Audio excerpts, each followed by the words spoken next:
Good day, everyone. I'm going to present to you a bed view of crop grain production in the Northwest Province on my paper that is titled The Northwest Province Grain Production and Overview. My name is Garkai Marava. I am a Senior Agricultural Advisor in the Department of Agriculture in the Northwest Province. Northwest Province is made up of 4 districts, that is Bojanala up here, Dr. Kenneth Kaunda Akamodiri Molema, and Dr. Ruth Sehomudzi Mopati. And to the north is bordered by the Republic of Botswana. The Northwest Province has got, according to the census of 2011, has got 4 million people. The total area of this province is 118,710 square kilometers. 85% of this land is farmland and 28% of which is arable land.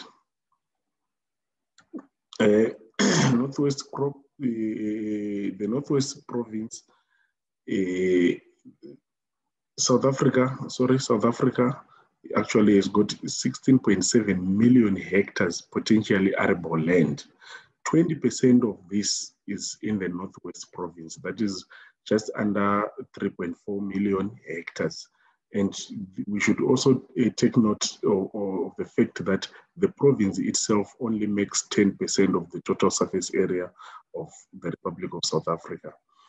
However, Northwest is actually in the top 3 producers of the major grain crops in the country. 2 million hectares of the arable land in the Northwest is put under summer crops, and 50,000 hectares is put under winter cereal crops. There are a number of crops that are grown in the province. As highlighted, we've got maize, wheat, sorghum, groundnuts, sunflower, soybeans, barley, and dry beans. But of all these crops, maize is the major crop that is produced in the province. About 79% of all grain crops produced in the province is maize, followed by sunflower at 9%, and then followed by wheat at 5%. Then we have groundnuts, soybeans at 2% each, and then sorghum, barley, and dry beans also at 1% each. I'm going to look briefly on the 3 major crops that are actually putting the Northwest Province on the map in terms of grain production contribution to the country. The first one is maize. As you can see, South Africa, the Northwest Province is contributing annually an average of about 22% to the total maize that is produced in South Africa. This is, it comes third behind Mpumalanga with 25% and topped by Free State with 36%. In terms of sunflower, Northwest actually comes second at 35%, behind Free State, which is producing 49%, almost 50% of the total sunflower produced in the country. Groundnut, Northwest is actually leading at 33%, closely followed by Free State at 32% and Northern Cape at 30%. So these are the major 3 crops that are actually produced in the Northwest and are putting Northwest on the map. You would have seen on my first graph there that wheat comes third after sunflower. But when we look at the contribution of Northwest Province to the wheat production of the country, Northwest actually comes number 5 there, so I did not include it here. However, the production of these crops comes with its challenges. The first one being skewed participation in the industry, in the grain industry. The grain industry, actually, it has got dualism and skewed participation. And the strategic plan for the South African agriculture is to improve participation and correct the skewed distribution of land, capital, and economic opportunities. The grain industry has made a firm commitment towards the principle of Black economic empowerment. Despite the commendable efforts, the task of comprehensive and full-scale empowerment remains incomplete, unfortunately, and remains one of the main challenges facing the industry at all value chain levels. The second broad challenge is constrained competitiveness and profitability. This, ladies and gentlemen, is caused by a host of factors, a range of factors. The first one being climate change. The low and variable rainfall and also limited good arable land is one of the challenges that is causing this constrained competitiveness and profitability. Insufficient extension support at times is also resulting in this.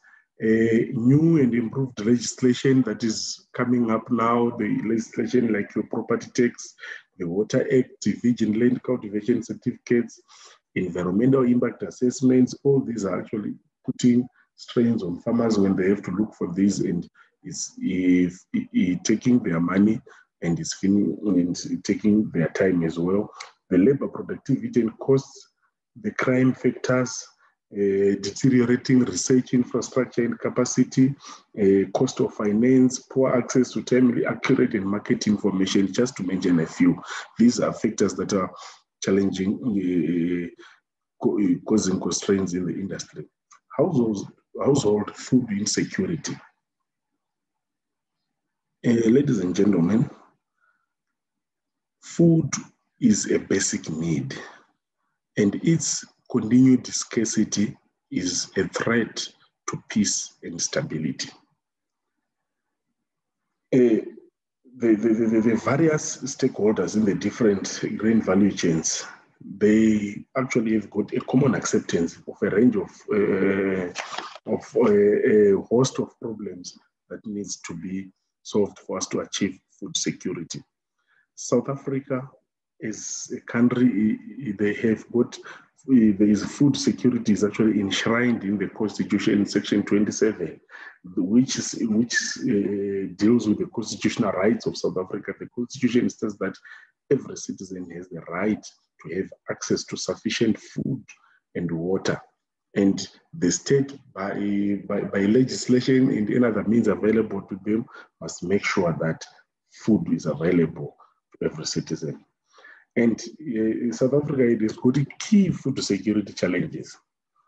One being ensuring that enough food is available to all now and in the future. Matching incomes of people to prices in order to ensure access to sufficient food for every citizen. Empowering citizens to make optimal choices for nutritious food and safe food.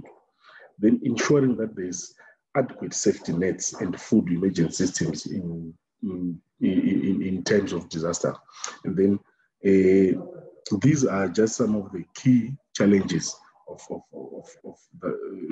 food security that the country has. So what is the government doing in trying to solve some of these challenges? In the Northwest, the database for the Department of Agriculture and Rural Development is approximately 25,000 previously disadvantaged individuals registered as farmers on it. Now, the government has identified that food insecurity is one of the threats to the people, to these 25,000 PDI farmers. Well, about 4,000 of these farmers are actually smallholder farmers. The majority here are subsistence farmers. So food insecurity has been identified as one of the challenges, and also lack of productive resources is one of the challenges. And now the government has therefore decided now, has come up with a program of the crop massification. The program of the crop massification aims to increase hectares under production. And how should this happen? the government is providing, is giving the previously disadvantaged individual farmers productive resources in terms of production inputs and also mechanization to make sure that they get into production and use the land that is lying fallow in the rural and resettlement areas. The target in the medium term was to put 20,000 hectares under production, and the medium term was actually started from about 2014 to 2019. The medium term strategic framework was targeting to put 20,000 hectares under production, and the aim being to make food available, to make it affordable, and also for people to have access to the food. Now, how can this be achieved? Where to? Food security being the center of all these initiatives that we are doing in the grain industry. Here, I've only zoomed on food security, so that as we amplify and magnify grain production, we should be answering this food security question. But how can this be achieved? This can only be achieved when all the stakeholders that are highlighted here can work together. We will never have a successful agricultural industry without a vibrant research in the research component. We need researchers to be up and running, developing new technologies, developing new techniques that can be used by our farmers, that can be used in the industry to better production. We need extension officers to carry the message, to be the link between the farmers and the researchers and the industry. We need the industry to fund and also to guide the developments that should be happening in industry. And we also need professional bodies to regulate what is happening in the industry. And also we need them to be the voice of the minority. So the bodies should be speaking for everyone. I believe, ladies and gentlemen, if all these stakeholders can work together, food security might be a reality in the near future. Thank you.